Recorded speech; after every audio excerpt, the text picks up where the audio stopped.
Welcome to I News. పశ్చిమాసియాలో Israel Iran మధ్య యుద్ధ మేఘాలు కమ్ముకున్న వేళ ప్రపంచ దేశాలకు మార్గాలు మూసుకుపోయాయి. ఇరాన్ గగనతలం అభేద్యమైన కోటలా మారిన తరుణంలో భారత్ తన పౌరుల కోసం ఒక సాహసోపేతమైన ఆపరేషన్ చేపట్టింది. అదే ఆపరేషన్ సింధు. మూసిన తలుపులను తెరిపించి మన విద్యార్థులను ఎలా సురక్షితంగా వెనక్కి తీసుకువచ్చిందో చూద్దాం.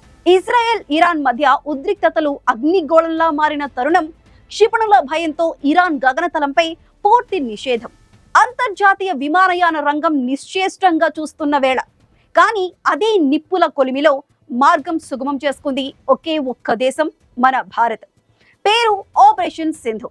ప్రమాదకర పరిస్థితుల్లో చిక్కుకుండా 1000 మంది భారత విద్యార్థులను సురక్షితంగా వెనక్కి తీసుకురావటం. భారతదేశ అభ్యర్థన, ఇరాన్ ప్రత్యేక అనుమతి. ఇది కేవలం అనుమతి కాదు, భారత దౌత్య నీతి సాధించిన అసాధారణ విజయం. ప్రపంచానికి మూసిన మార్గాలు కేవలం భారత్ కోసం తెరుచుకున్నాయి. భారత విదేశాంగ మంత్రిత్వ శాఖ ఇరాన్ మరియు ఆర్మేనియా ప్రభుత్వాలతో కలిసి ఒక పక్కా వ్యూహాన్ని అమలు చేసింది. విద్యార్థులను ముందుగా సురక్షిత ప్రాంతాలకు తరలించి అక్కడి నుంచి 3 ప్రత్యేక చార్టర్డ్ విమానాలను సిద్ధం చేసింది. జూన్ 20, 21 తేదీలు ఆ 3 విమానాలు మన విద్యార్థులతో భారత గడ్డపై సురక్షితంగా అడుగుపెట్టాయి.